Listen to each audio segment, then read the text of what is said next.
Friends, Rahul Dixit एक बार फिर से आपके सामने उपस्थित हैं। फ्रेंड्स, आज का ये हमारा video this goes third in series as of the separate acts that we have in general studies paper, जो आपका पीसीएसजे 2022 का पेपर है और 12 फरवरी जिसकी तिथि प्रस्तावित हो चुकी है। उस श्रृंखला में जो हमारा पेपर 1 है समान अध्ययन का, और जिसमें सेपरेट 9 एक्ट्स की बात हो रही है। और मैंने आप मेरे पिछले वीडियोस देखेंगे तो पहला हो गया है, सेकंड हो गया है, third in the series is our dowry prohibition act 1961, दहेज निषेध अधिनियम 1961। नाउ देखिए, before we go into the intricacies of the act, दहेज किसी भी स्थिति में ये उत्पन्न कहां से हो रहा है? दहेज का जो इशू है विवाह से। और जब हम मैरिज की बात करते हैं तो एज टू मैरिज का जो एक कॉन्सेप्ट है, तो फ्रेंड्स हम थोड़ा सा इतिहास के में अगर जाते हैं तो हम देखेंगे एक जो कहीं ना कहीं सिविलाइजेशन और प्री हिस्टोरिक मैन है ना, जो सिविलाइजेशंस की एज रही होगी अपने आप में, तो कहीं ना कहीं एक जो होता है कि समाज की अवधारणा, the hypothesis of a society, जो सीधे सीधे इंसान मनुष्य के एक व्यवहार से जुड़ा पहलू है, एक जो समूह बन गया। मैंने पहले ही कहा कि सोशियोलॉजी की बात हो रही है, तो first of all we will have to get into the concept of society कि समूह क्या है, समुदाय क्या है। तो सोसाइटी में जब समाज स्थापित हो चुका होता है, जब हम ये समझते हैं कि प्रिमिटिव मैन की मैं बात नहीं कर रहा हूं, ये जो एक हिस्टोरिकल लाइंस की अगर हम बात देखें, जब इंटरैक्शंस के चलते हम हर काम, प्रत्येक काम अकेले नहीं कर सकते हैं। इंसान मनुष्यों को एक साथ होना होता, इंटरैक्शंस बनते हैं, and that is a point, that is a nodal point where society comes into existence. अब जब समाज होगा तो सामाजिक संस्थाएं होंगी। With society coming into existence you have the concept of social institutions. अब जब सामाजिक संस्था की बात आती है तो हमें फ्रेंड्स सबसे पहले समझना होगा कि विवाह एक सामाजिक संस्था है अपने आप में। Marriage is a social institution after all. Now I need to come to this development. अब देखिए, मैरिज यहां तक तो कोई कंफ्यूजन नहीं है, सब कुछ मैंने आपको क्लैरिटी से समझाया है। अब देखिए, अगर हम एंशिएंट इंडिया को सेंस से देखने की कोशिश करते हैं तो विवाह को लेके जो हमारे धर्मशास्त्र हैं, तो धर्मशास्त्रों में इस ओर इंगित किया गया कि the meritocracy of a marriage would be determined, would be decided, and मैंने मेरिटोक्रेसी की बात कही है मैरिज की, जिस जगह पे दक्षिणा, इनफैक्ट वर दक्षिणा का प्रावधान होगा। और चूंकि मैं वैदिक की बात कर रहा हूं तो definitely I am here indicating Rig वैदिक टाइम्स, लेटर वैदिक टाइम्स। और आप देखेंगे कि ऋग वैदिक टेक्स्ट में हर जगह मैरिज को एक होली सेक्रेमेंट बताया गया है कि मैरिज इज अ होली सेक्रेमेंट, विवाह एक पवित्र अनुष्ठान है। तो उसकी पवित्रता के दायरे में we need to appreciate and understand marriage in the context of it being a holy sacrament. और इसीलिए उसकी मेरिटोक्रेसी को लेकर जो हमारे धर्मशास्त्र हैं इसमें ऐसा उल्लेखित रहा है कि दक्षिणा, ये मैं आपको एकदम आरंभिक स्तर पर बता रहा हूं, दक्षिणा, वर दक्षिणा। अब देखिए, जब वर दक्षिणा की बात आती है तो ऋग वैदिक टाइम्स में we understand perhaps the entire aspects of society, ये सब कुछ कहीं ना कहीं स्वैच्छिक था, एवरीथिंग वाज परहैप्स वॉलंटरी। तो अब चूंकि विवाह की बात है, दहेज की बात है, तो चाहे कैश में या चाहे काइंड में, वधु पक्ष से वर पक्ष को दिया जाना वाला जो भी, हम इसको कैश कह सकते हैं, नगद, जो भी करेंसी रही होगी उस समय। हम लोग तो हिस्ट्री तो सबसे ज्यादा डिटेल में पढ़ते हैं, है ना। तो ऋग वैदिक टाइम्स में आपको जैसे कि पता है कि अर्लिएस्ट बलि एंड भोग, they used to be voluntary taxes, but we understand in later Vedic time they became compulsory taxes. ठीक इसी प्रकार से ऋग वैदिक काल से उत्तर वैदिक काल की दिशा में जब हम अग्रसित होते हैं तो आप देखेंगे कि ये जो वॉलेंट्री एक्शन रहा होगा किसका, दक्षिणा का, वर दक्षिणा का, है ना। अभी तक डाउरी तो आया ही नहीं है, वर दक्षिणा जो कहीं ना कहीं एज अ मेरिटोक्रेसी के दायरे के प्रकाश में देखी जा रही है।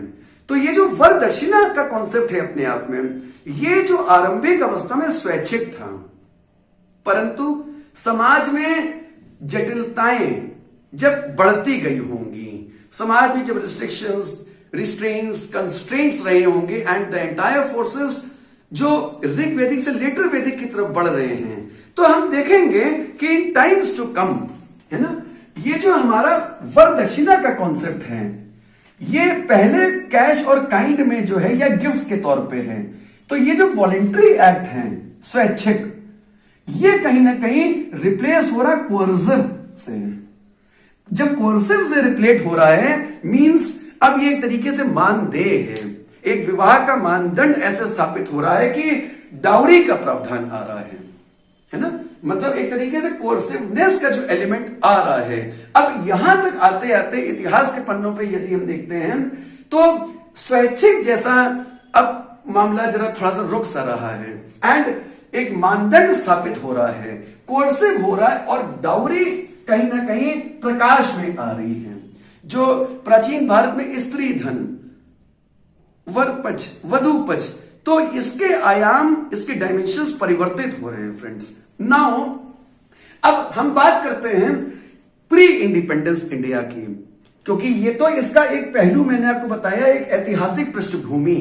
इन the light of this historical development we need to analyse the factors की डाउरी कैसे आ रहा है, कि अब ये ऐसा एंटिसिपेट किया जा रहा है कि ऐसा रहा ही होगा, कि अब स्वैच्छिक ना हो के एक मानदंड सा है एज अ स्टैंडर्ड। इसको पृष्ठभूमि अगर मैं इसकी देखते हैं, है ना, सेंचुरीज बीतती गई होंगी एंड प्री इंडिपेंडेंस, आजादी के पूर्व में अगर हम देखेंगे इस दिशा में जो प्रयास रहे होंगे, क्योंकि समाज में प्रत्येक काल में हम देखेंगे कि बुद्धिजन, कानून को जानने वाले, विधि को जानने वाले ये रहे ही हैं।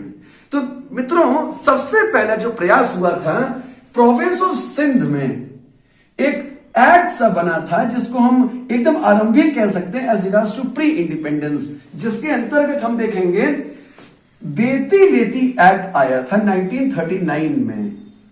और मैं फिर से आग्रह करूंगा आप सबसे, कॉपी पेंसिल जरूर फ्रेंड्स लेके बैठा कीजिए। ये तमाम परिश्रम हमारा आपका ये इसीलिए हो रहा है आप सफलता प्राप्त करें। तो सबसे पहले प्री इंडिपेंडेंस लेवल पे we would see in the province of Sindh you see देती लेती एक्ट 1939। देश आजाद हो रहा है 1947 में। आजादी के पश्चात आप देखेंगे the Bihar dowry restraint act 1950। ये मित्रों सब देखिए क्वेश्चंस हैं। आजादी के पूर्व ऑप्शन आपने टिक किया, अगले क्वेश्चन पे आप आ गए, best manner of dealing with the paper.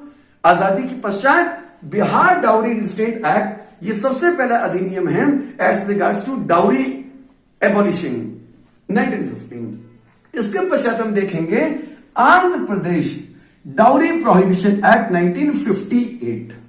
Dowry prohibition 1958, ये अभी तक अधिनियम जो आ रहे हैं, है ना, लेकिन अब आजाद भारत में संपूर्ण भारतीय उपमहाद्वीप में संसद है।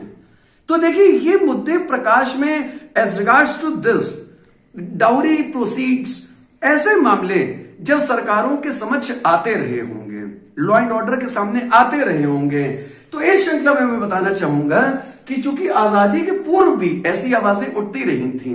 हमारी आजादी का जो पूरी यात्रा है, we understand this is not only independence, rather it was fraught with elements of social and cultural reforms, जिसमें एक तरीके से वुमेन, जहां एक तरफ सती को लेके, एजुकेशन को लेके तमाम बातें हुई, तो देखिए कितना सराहनीय बात है कि 1939 में भी मुद्दा दहेज को लेके उठा था। आजादी के चलते 1950-58 में डेवलपमेंट्स तो हो ही रहे हैं, लेकिन ये कितने हर्ष का विषय है हमारे लिए कि हमारी जो सबसे पहली लोकसभा थी, द फर्स्ट लोकसभा, जो सेशन था हमारा पूरा का पूरा, इसमें भी it is such A interesting fact कि देखिए प्राइवेट मेंबर्स बिल पास हुआ था इसी दिशा में, अर्थात उस प्रथम लोकसभा में भी जो संसद रही होगी, तो जो भी हमारे उम्मीदवार वहां थे, जो भी पार्लियामेंटेरियंस रहे होंगे, ये मुद्दा तो तब भी देखिए प्रकाश में था। और कहीं ना कहीं उसी समय ये प्राइवेट मेंबर्स बिल पास हो रहा है। लेकिन ये प्राइवेट मेंबर बिल में चूंकि देश की आजादी हुई थी और भी कई मुद्दे थे, तो इसमें ऐसा महसूस किया गया है प्राइवेट मेंबर्स बिल के समय कि जरा एक बार हिंदू सक्सेशन एक्ट आ जाए, एक बार once before we enter into the finances of dowry marriage, Hindu succession act को पूरी तरीके से वेल डिफाइन कर लेना चाहिए। तो बस इसकी प्रतीक्षा हो रही थी। एंड फ्रेंड्स, बस ये मौका 1956 में आ गया था कि जहां 1956 में हिंदू सक्सेशन एक्ट आया है, तो ये जो इतने दिन से विलंबित मुद्दा चल रहा था, ये फिर प्रकाश में आने लग गया। कॉन्सिक्वेंट अपॉन दिस आप देखेंगे कि पार्लियामेंट में एंड स्टेट लेजिस्लेचर्स में ये मामला आए दिन अब उठने लग गया था, जगह जगह कई जगहों पे। एंड इसी का रिजल्ट था, ये मैंने 1956 की बात बताई है, देखिए पार्लियामेंट और स्टेट लेजिस्लेचर्स में, क्योंकि जिस बात को लेके अभी तक सबका इंतजार था, हिंदू सक्सेशन एक्ट, वो आ चुका था। और जब हिंदू सक्सेशन एक्ट आ रहा है, तो ये सीधे सीधे ताना बाना इसका दहेज से जुड़ा होगा। देखिए इसी श्रृंखला में आप देखेंगे कि 24 अप्रैल 1959 में, 24 अप्रैल 1959 में इधर अगर हम देखें हैं, तो आप देखेंगे डाउरी प्रोहिबिशन बिल आ रहा है। डाउरी प्रोहिबिशन बिल में लोकसभा में डाउरी प्रोहिबिशन बिल 24 अप्रैल 1959। फ्रेंड्स, ये सारी डेट्स नोट करते जाइए, हम सब एक साथ एक ओरिएंटेशन के लिए देखिए कार्यरत हैं इस समय।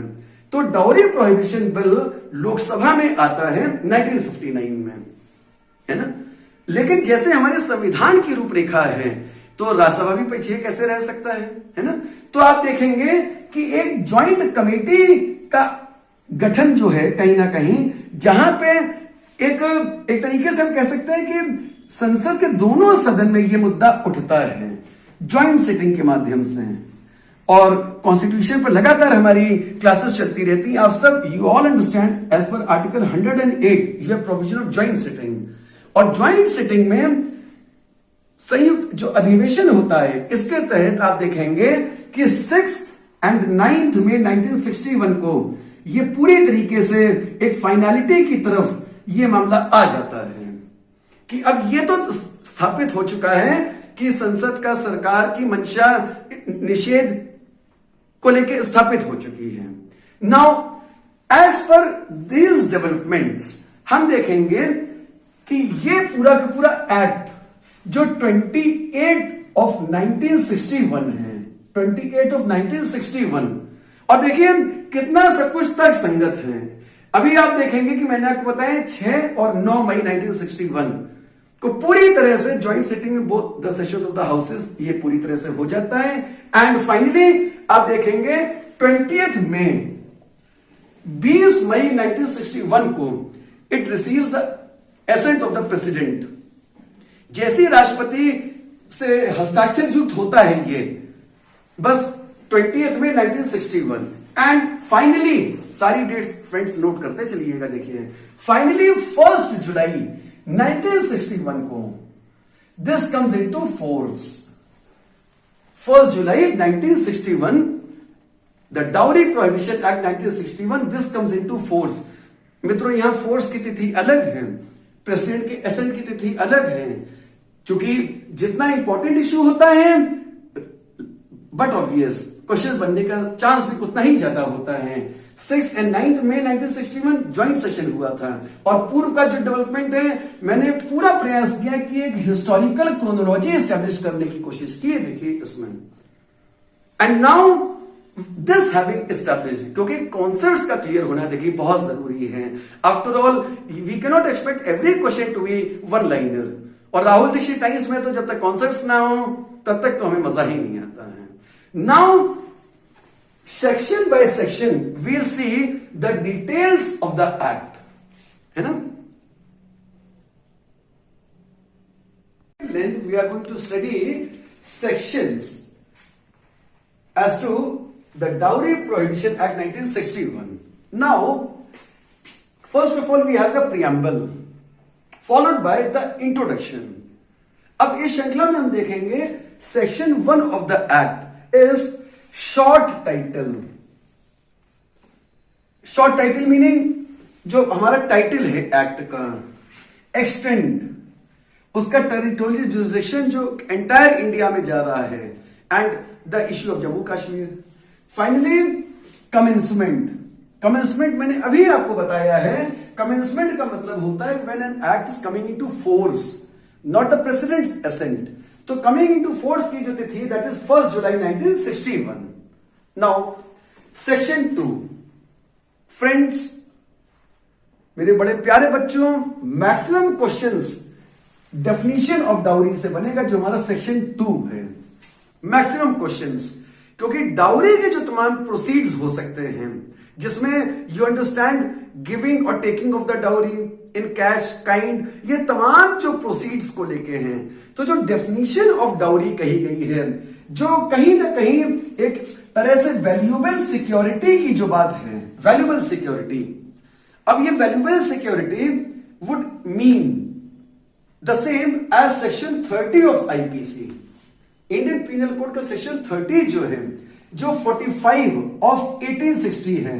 बहुत ध्यान से समझिए, कॉपी पेंसिल लेके सब कुछ नोट करते रहिए, खूब वीडियोस देखिए, चैनल सब्सक्राइब कीजिए, बार बार देखिए यहां तक कि आपको याद हो जाए, स्मरण हो जाए आपको. मैंने आपको बताया the definition of dowry is actually valuable security. अब ये valuable security would have the same meaning as section 30 of IPC 45 of 1860. अब मित्रों, मैंने आपको बताया मैक्सिमम क्वेश्चंस उसमें से बनेंगे, और पीसीएसजे के पेपर में ऐसा कैसे हो सकता है कि जो रेलेवेंट केसेस उनके बारे में बातें ना आए. तो मैं आपको मोटे तौर पे कुछ केसेस बता देना चाह रहा हूं कि देखिए, एक इश्यू होता है कि मान लीजिए आपने in way of marriage, by way of marriage अगर ट्रांजैक्शन नहीं हुआ है, लेकिन ऐसे कई मौके आते हैं, महाराष्ट्र वगैरह की तरफ आप देखेंगे दिवाली को लेके बहुत इशू है. तो एक पर्टिकुलर केस था Arjun Dhondiba versus state of Maharashtra. Important case है, ध्यान रखिएगा. Arjun Dhondiba versus state of Maharashtra 1995, जिसमें फेस्टिवल्स जैसे दिवाली वगैरह को एक एक्सेप्शन माना गया है. इसी तरह से जो डाउरी का जो एक्सचेंज है, तो कहीं ना कहीं इसको लेके यदि संपत्ति के कॉन्टेक्स्ट की बात हो रही है, if property is being referred to, तो उसको लेके एक केस है राजीव वर्सेस रामकिशन. बहुत इंपॉर्टेंट केसेस है फ्रेंड्स. ये मैंने आपको बताया कि प्रॉपर्टी को लेके अगर ये डाउरी जो है, तो क्योंकि वो प्रॉपर्टी मानी जाएगी. This is Rajiv versus Ramkishan. इसी तरह से आप देखेंगे कि ये जो कुछ भी है, मैंने अपना इंट्रोडक्शन ही दिया था कि जिसमें मैंने आपसे कहा था वरदक्षिणा, जो आगे चल के स्त्री धन का स्वरूप है, और स्त्री धन का मेन अधिकारिणी कौन है. तो स्त्री धन ये जो कुछ भी कॉन्स्टिट्यूट कर रहा है डाउरी, इसको स्त्री धन माना जाए. ये बात सामने आ रही थी Hakam Singh versus state of Punjab में. बहुत ध्यान से फ्रेंड्स इसको समझिएगा कि ये पूरे जो एक्सचेंज है डाउरी का, जिसको मैं बार बार वैल्यूएबल सिक्योरिटी कह रहा हूं, सेक्शन 30 ऑफ आईपीसी, इसको स्त्री धन के कॉन्सेप्ट में जो हम देखते हैं, this is Hakim Singh versus state of Punjab. अब देखिए, एक सूरत हाल ये थोड़ी सी बनती है कि आपने विवाह हो गया, कुछ अवधि बीत गई, लेकिन उसके कुछ पश्चात after some time of the marriage अगर कहीं कोई डिमांड उठती है, तो should that also be taken as a dowry. तो इसको लेके जो वाद है, विवाद है, ये रिजॉल्व हुआ था वाईके बंसल वर्सेस अंजू. ये जो केस था, क्योंकि सीधे सीधे केस भी आ सकता है कि वाईके बंसल वर्सेस अंजू, और 4 ऑप्शंस दिए गए हैं. या डाउरी को लेकर अगर बात आती है कि after some time of marriage being resolve, अगर डाउरी का कोई प्रोसीड्स आते हैं, तो that would be YK Bansal versus Anju. तो मैक्सिमम क्वेश्चंस जो बनेंगे, आप मान के चलिए कि ये डाउरी के ऊपर बहुत क्वेश्चंस बन रहे हैं. Next is third section of our dowry prohibition act, that is penalty for giving और टेकिंग डाउरी. देखिए, देने वाला भी उतना ही अपराधी है जितना लेने वाला है. तो बहुत क्लियर कट में कहा गया है पेनाल्टी फॉर गिविंग और टेकिंग डाउरी. अब fourth section is penalty for demanding dowry, कि पेनाल्टी क्या इसमें इंपोज हो सकती है कि अगर आपने डाउरी को डिमांड किया हुआ है और ये प्रमाणित हो जाता है, इफ दिस इज प्रूवन, तो ऐसी स्थिति में penalty for demanding dowry, this is section 4। अब सेक्शन 4A जो है, देखिए कई बार बड़ा दिलचस्प, इट्स ऑफ हाई इंटरेस्ट, कि कई बार थोड़ा सा ऐसा देखने में आता है कि प्रचार हो रहा है जिसमें के तहत मान लीजिए किसी भी माध्यम से, चलचित्र के माध्यम से, बैनर पोस्टर के माध्यम से आपने प्रचार किया हुआ है कि whosoever would intend this much, तो ठीक है मैरिज सोलमनाइज हो सकती है, या मान लीजिए दूसरे अगेंस्ट ये कि कोई इतना देगा तो ठीक है मैरिज हो सकती है। तो इस तरीके किसी भी प्रचार सामग्री के ऊपर सीधे सीधे 4A के तहत बैन है, ban on advertisement towards dowry proceeds. बहुत क्रिस्टल क्लियर है, देखिए आपको। Next section 5 is agreement of giving और taking dowry to be void. किसी भी तरीके का समझौता यदि होता है, एग्रीमेंट, तो इसको भी मतलब सीधे सीधे वॉइड करार दिया गया, ये शून्य माना जाएगा, शून्य करणीय माना जाएगा, ultra vires, null and void है ये, एनी एग्रीमेंट ऑफ गिविंग और taking dowry. Next is section 6, dowry to be for the benefit of wife और हेयर्स। डाउरी का जो भी प्रोसीड होगा, ये इसको ऐसे मान के चला जाएगा this is for the benefit of wife and wife से रिलेटेड जो लीगल हेयर्स हैं, जो भी आगे सक्सेशन ट्री बन रहा है as per here defined by the court, ठीक है। 7th इज कॉग्नाइजेंस ऑफ ऑफेंसेस, है ना, कॉग्नाइजेंस ऑफ ऑफेंसेस, कि ये जो एक तरीके से कॉग्नाइजेंस है, इन ऑफेंसेस को जो प्रकाश में आना, उसको किस तरीके से देखा जाए, किस अदालत के सम्मुख ये मामले विचाराधीन होंगे। तो मैं आपको बता दूं, no court less than metropolitan magistrate, metropolitan magistrate अथवा judicial magistrate of first class, metropolitan magistrate और judicial magistrate of first class, no less than this would entertain such cases. तो ऐसा करके इसको कहीं ना कहीं एक बड़ी प्राथमिकता दी जा रही है इन ऑफेंसेस के कॉग्नाइजेंस को लेके। बहुत क्रिस्टल क्लियर रखिएगा, मेट्रोपॉलिटन मजिस्ट्रेट और judicial magistrate of first class. 8th section is offences to be cognizable, offences to be cognizable for certain purposes and to be non bailable. बहुत ध्यान से समझने वाली बात है, देखिए, to be non cognizable and non compoundable, non cognizable and non compoundable. मैं फिर इसकी पुनरावृत्ति कर रहा हूं, offences to be cognizable for certain purposes and to be non bailable and non compoundable. This was our section 8। Now section 8A, अब यहां देखिए बात की गई है बर्डन ऑफ प्रूफ की इन सर्टेन केसेस, कि प्रूफ जो है इसका burden to whom the onus of the proof would lie, है ना। Next is 8B, dowry prohibition officers, क्योंकि जो डाउरी निषेध अधिनियम है उसके तहत जो अधिकारी की नियुक्ति होगी राज्य स्तर पर, यह मानदेय है, और फिर राज्य सरकार के विवेकाधिकार में ये आएगा, क्योंकि इसमें मित्रों नंबर ऑफ ऑफिसर्स स्पेसिफाई नहीं किया गया है, as would be deemed suitable, आवश्यकता के अनुरूप रखा गया है। तो 8B is dowry prohibition officers and number depending upon the will of the state government.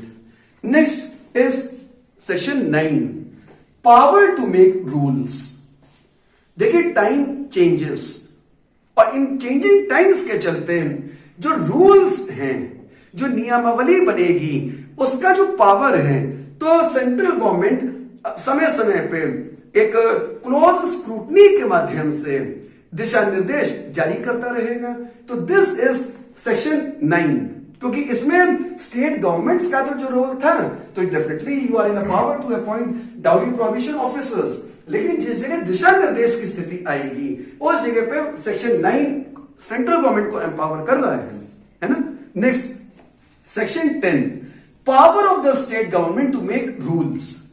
राज्य सरकार यदि, क्योंकि राज्यों की समस्याएं अलग हैं, राज्यों के विकास का क्रम भिन्न है, तो उसके चलते कहीं ना कहीं जहां सेक्शन 9 केंद्र को पावर दे रहा है, शक्ति दे रहा है, सेक्शन 10 जो है हमारा, ये राज्य को वही शक्ति दे रहा है रूल्स के डिफाइन करने को लेकर। तो देखेंगे आप कि the entire dowry prohibition act 1961, जिसकी एक लंबी ऐतिहासिक पृष्ठभूमि के चलते मैंने आपको प्रियम्बल, इंट्रोडक्शन और फर्स्ट से लेकर 10 तक सेक्शंस बताने की कोशिश की है।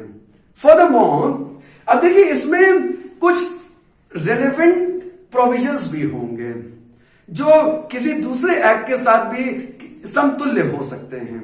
तो हम देखेंगे उस श्रृंखला में आईपीसी 1860 जो है हमारा इंडियन पिनल कोड, भारतीय दंड संहिता 1860, इसके अंतर्गत बहुत ध्यान दीजिएगा 304B जो है, दिस इज डाउरी डेथ।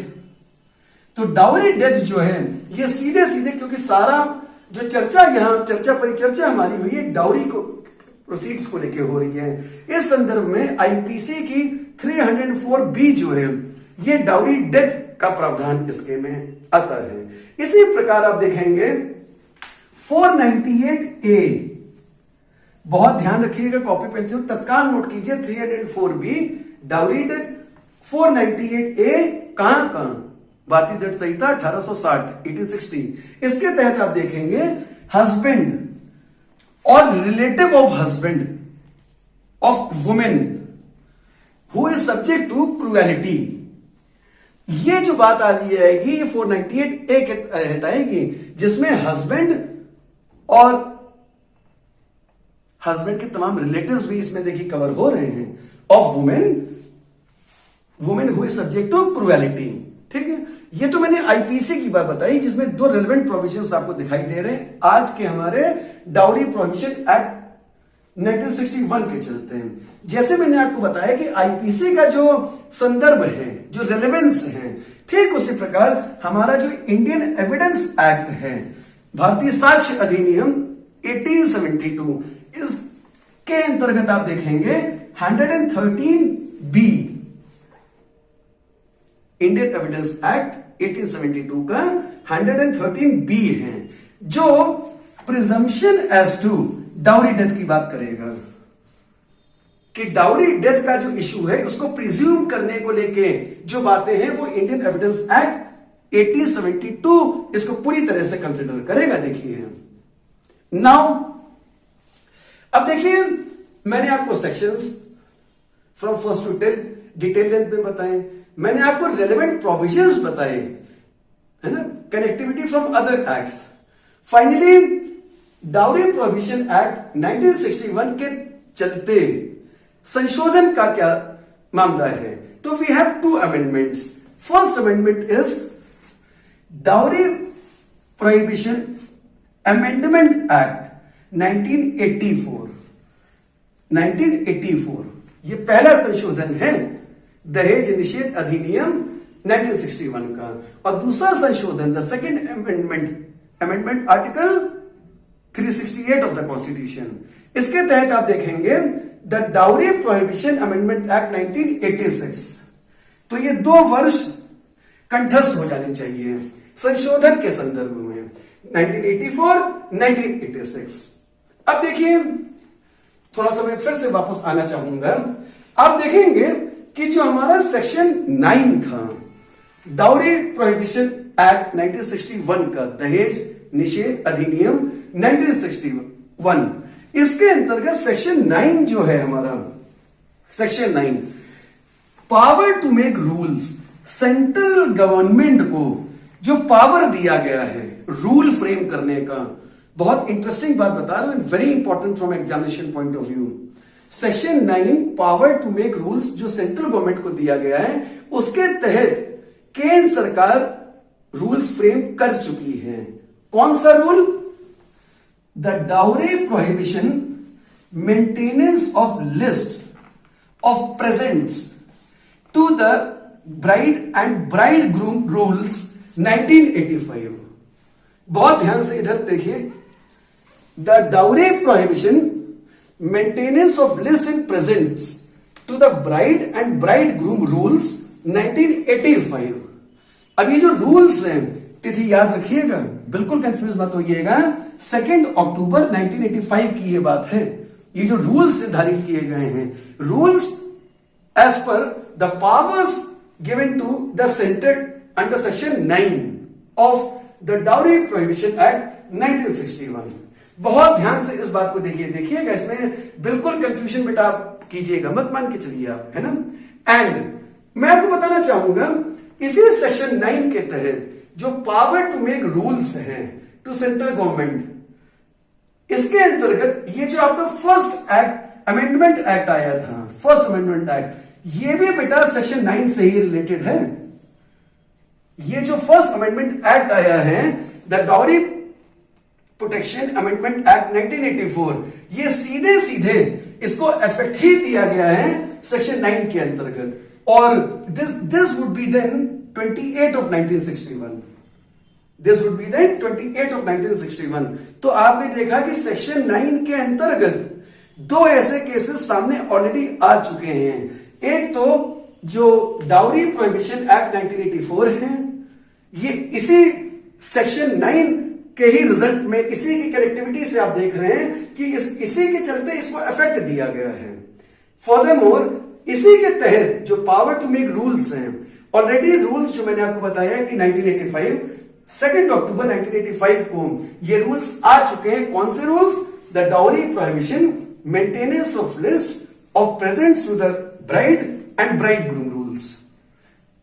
मुझे बेहद खुशी है, बहुत अच्छे से हमारे एक ही क्लास में देखिए लंबे लंबे एक्ट्स हैं और बहुत डिटेल में, और आप भी, मैं बधाई देना चाहूंगा आप सभी को कि हम लोग इस समय जिस तरह से काम कर रहे हैं, तो बस अब सफलता दूर नहीं है मित्रों। एंड जैसे मैंने वीडियो आरंभ होने के पहले आप सभी से कहा था कि this is our third separate act prescribe in your general studies paper. और आप देखेंगे लगातार हमारे सुचारू रूप से वीडियोस अपलोड होते जा रहे हैं, खूब लाभान्वित हुई है। और अब तो राधा लाइक वी स्टूडेंट्स को इंतजार रहता है कि सब बस अगला वीडियो आए तो बस कॉपी पेन लेके बैठे और इसको करना शुरू करें। तो I wish each of you grand success. खूब तरक्की कीजिए, खूब आगे बढ़िए। Raut Rishi times is ever with you.